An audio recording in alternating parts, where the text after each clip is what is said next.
नमस्कार, मैं हूं विक्रम उपाध्याय और आप देख रहे हैं इलेक्शन मंत्रा। इस समय मेरे साथ उड़ीसा के वेटरन जर्नलिस्ट और कई समाचार पत्रों में काम करने वाले जतिन दास हैं, जो उड़ीसा की राजनीति को ठीक से समझते हैं।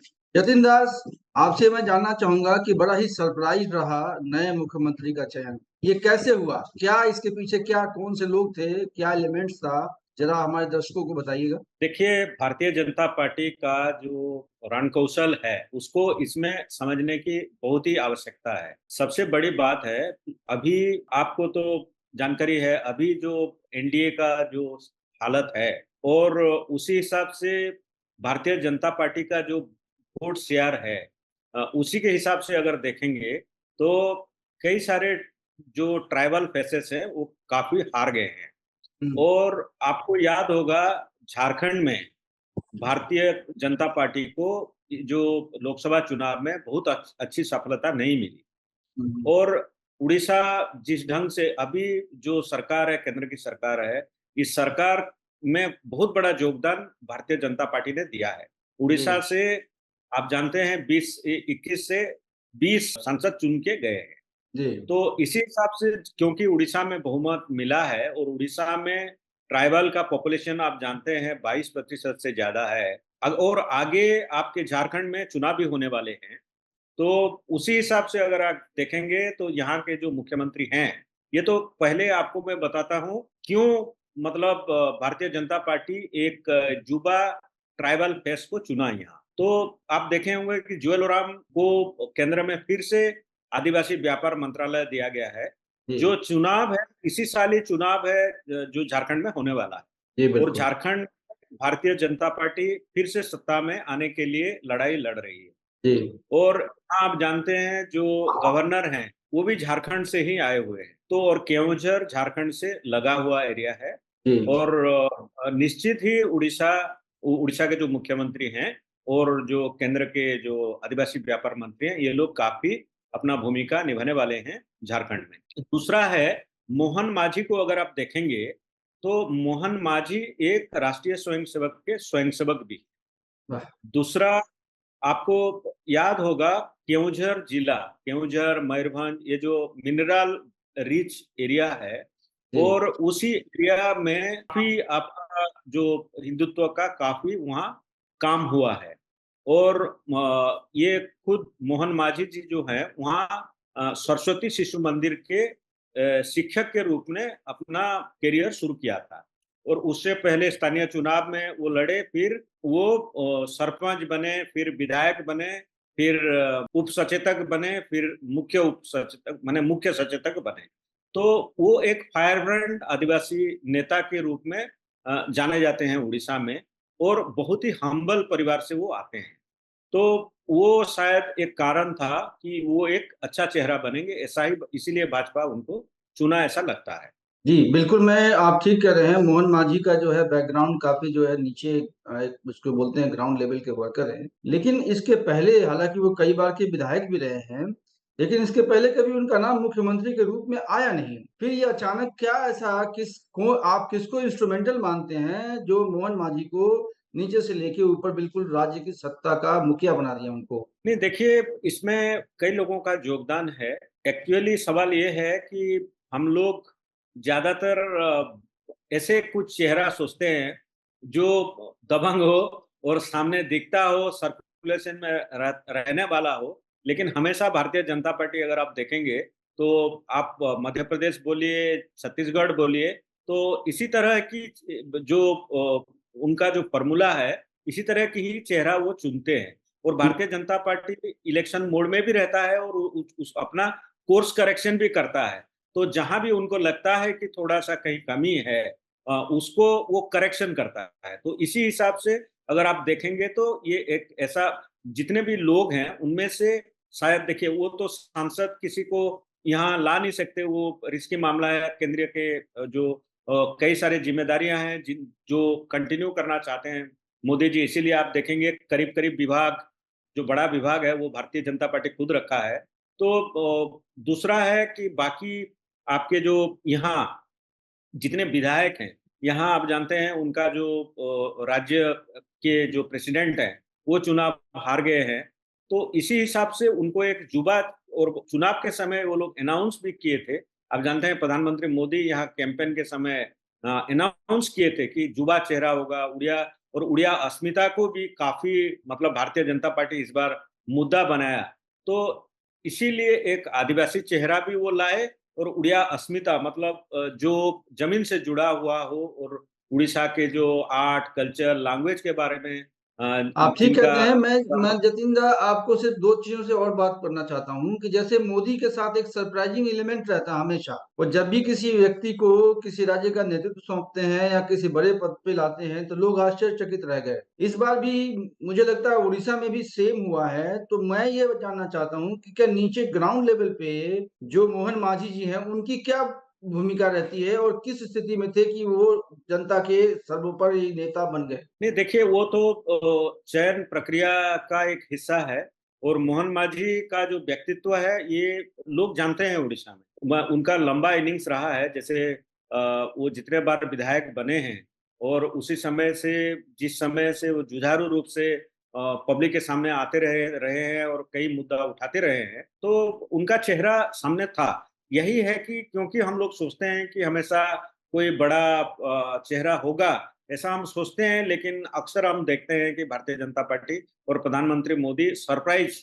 हमेशा देते हैं। अगर वो देखेंगे कि इसका इम्पैक्ट क्या है, वही ही सबसे बड़ा इंटरेस्टिंग पॉइंट है। मैं जैसे इम्पैक्ट पे आता हूँ जतिंदा। पहली बार एक महिला विधायक वो उप मुख्यमंत्री बन जाती हैं, इसके पीछे क्या भूमिका है और इसके पीछे क्या आधार है। देखिए, दूसरे जगह भी आप अगर आप देखेंगे तो एक तो दो डिप्टी चीफ मिनिस्टर वो पहले भी बनाए हैं दूसरे स्टेट में, तो वो एक अभी फॉर्मूला है भारतीय जनता पार्टी का, ऐसा लगता है। जो भीतर पार्टी में कोई डिसिडेंस हो, कोई अगर असंतोष हो सकता है, या जैसे कई लोग मुख्यमंत्री के पद पर अपना शायद इच्छा प्रकट करते होंगे या एस्पिरेंट होंगे, तो शायद वो एक बैलेंस लाने के लिए दो मुख्य उप मुख्यमंत्री पद बनाना।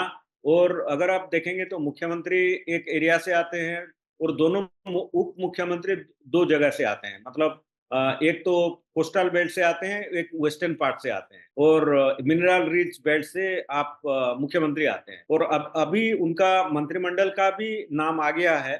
उस लिस्ट को भी देखेंगे तो वेस्टर्न, वो चारों तरफ से वहां मंत्री बनाए हैं, कैबिनेट में भी हैं, और राष्ट्र मंत्री भी हैं। तो एक बैलेंस बनाने की कोशिश किया गया है। देखिए, उड़ीसा जिस ढंग से अपना मतदान किया है, और जैसे एक सरप्राइज है, आप जानते हैं यहाँ भारतीय जनता पार्टी 4 दशक से यहाँ काफी काम कर रहा है, लेकिन वो कभी पूरे पावर में आए नहीं है। तो उड़ीसा के लिए, उनके लिए एक ऐतिहासिक क्षण है। और आप जानते हैं उड़ीसा अभी केंद्र के सरकार में, पिछले दिनों में अगर आप देखेंगे तो हमेशा मोदी जी जो है, मोदी जी के सरकार में बोलिए कि वाजपेयी जी के सरकार में बोलिए, तो काफी माने ये मंत्रिमंडल में स्थान देना या ऊंचे पद में उड़िया लोगों को वहां स्थापित करना, तो इसमें लगता माने वो हमेशा एक मैसेज देने की कोशिश किए हैं। जैसे प्रधानमंत्री मोदी का एक पूर्वांचल पर ज्यादा फोकस है, और इसके बारे में वो पहले से भी बार बार बोल चुके हैं। तो जतिंद्र, मैं यही अभी जानना उड़ीसा चाहता हूँ को। आपसे। मैं रोकता हूँ यहाँ पे। मैं यही जानना चाहता हूँ आपसे कि पहली बार उड़ीसा में पूर्ण बहुमत की सरकार भारतीय जनता पार्टी की आई है। मैं आपसे ये जानना चाहता हूँ कि क्या राज्य की अपेक्षाएं हैं और इस नई सरकार में जो लोग हैं वो कितना हद तक जो है इसको पूरा करने की स्थिति में होंगे। वो तो समय बताएगा, लेकिन ये एक बहुत बड़ा प्रयास है। और एक पार्टी जहां एक समय में साइन बोर्ड पार्टी बोला जाता था इस राज्य में, उसी पार्टी एक सत्ता में आना काफी सालों के बाद, पहले ओपोजिशन में रहना, इससे पहले कोalition गवर्नमेंट में रहना। हाँ, तो उनका जो आप बोल सकते हैं कि शुरू से आज तक उनका जो यात्रा है, यात्रा अगर आप देखेंगे तो निश्चित के तौर से ये एक ऐतिहासिक क्षण है उनके लिए, और वो कोशिश करने की जरूर कोशिश कोशिश करेंगे, क्योंकि उड़ीसा एक, आप जानते हैं, इंडिया में एक ऐसा स्टेट है जो मिनरल रिच है, लंबी कोस्ट लाइन है, फॉरेस्ट है, बहुत सारा कुछ प्रकृति ने दिया है उड़ीसा को। तो एक अवसर है जिसको मुझे लगता है कि भारतीय जनता पार्टी यहाँ कोशिश करेगा शोकेस करने के लिए, ऐसा कुछ करने के लिए जिसका प्रभाव पूरे देश भर में दिखाई दे। तो ये जत, उम्मीद है जी। कैसे कर रहे हैं, क्या कर रहे हैं, ये समय ही बताएगा। जतिन दा, मैं बात करूंगा बीजू जनता दल की। जो उनके सबसे प्रमुख जो सहायक थे, उन्होंने राजनीति छोड़ दी। उनको कुछ लगा कि शायद जो है लोगों ने उनके बारे में कुछ ज्यादा ही बोल दिया है, तो उन्होंने सीधे घोषणा कर दी कि वो राजनीति से विदा ले रहे हैं। बीजू जनता दल के पास भी विधायकों की संख्या अच्छी खासी है, 50 से ऊपर विधायक हैं। अब जो राजनीति जो बीजेपी की आगे बढ़ने वाली है, इसका कमान किसके पास होगा? देखिए, अभी कहना मुश्किल है कैसे भारतीय जनता, ये बीजू जनता दल का अगर बात है तो बीजू जनता दल आप जानते हैं, पहले मुख्यमंत्री थे नवीन पटनायक। वो बहुत सीनियर लीडर हैं, जाने माने लीडर हैं देश में। और उनका जो राजनीतिक, अभी क्या उसको कहते हैं, उनका जो अभी जैसे उनका पराजय हुआ, लोग उनको सीट तो मतलब पावर से हटाए हैं, लेकिन वोट शेयर अगर देखेंगे तो भाजपा से थोड़ा सा ज्यादा है। और पॉपुलैरिटी उनका पूरा घटा है ऐसा नहीं कह सकते, क्योंकि उनको ओपोजिशन में बैठने की पूरी ताकत दिया है। जी। तो अभी वो ओपोजिशन का रोल वो कैसे निभाते हैं, वो एक बहुत बड़ा मतलब देखने देखने लायक चीज है, जो आगे निश्चित ही हम लोग नजर रखेंगे। एक और लास्ट सवाल पूछूंगा मैं आपसे। आप बीजू जनता दल में एक जो लीडर्स है, उनमें किसको देखते हैं जो जो नवीन बाबू की जगह ले सकता है? ऐसा तो कहा नहीं जा सकता, क्योंकि पिछले दिनों में नवीन बाबू अपने एक उत्तराधिकारी सही ढंग से बनाए नहीं। और आप जानते हैं, इसीलिए वो जो उड़िया अस्मिता का जो चुनाव में मुख्य मुद्दा बना, वो बेसिकली VK पांडियन, जो उनका मतलब ऑफिसर, जो IAS ऑफिसर, जो नौकरी छोड़ मैंने नौकरी से बीजू जनता दल के कमान संभाले थे। हाँ, वो चारों तरफ कैंपेन कर रहे थे। वो उसको एक उड़िया उड़िया अस्मिता, मतलब वो बाहर के लोगों का जो दखल करना, हाँ, उसी को एक इशू बनाया। और जिस इशू का परिणाम आप देख रहे हैं, भारतीय जनता पार्टी का एक मुख्य मुद्दा था, जो लोग उसी उसी के आधार पर भी काफी माने भारतीय जनता पार्टी को पावर में लाए हैं। तो ये एक यूनिक एक्सपेरिमेंट है यहाँ। आगे पता चलेगा कि इसका क्या असर होगा, भारतीय जनता पार्टी कैसे सरकार चलाती है, और बीजू जनता दल विरोधी दल की भूमिका कैसे निभाता है, ये देखना पड़ेगा। लेकिन एक ही चीज है कि देखिए, भारतीय जनता पार्टी सरकार के पास चैलेंजेस बहुत है, अपॉर्चुनिटी भी बहुत है। तो ये उनके पास मौका है, वो पहले वाला जो सरकार है उससे बेहतर प्रदर्शन करें। आप देखे होंगे उनका शुरुआत बहुत अच्छा है।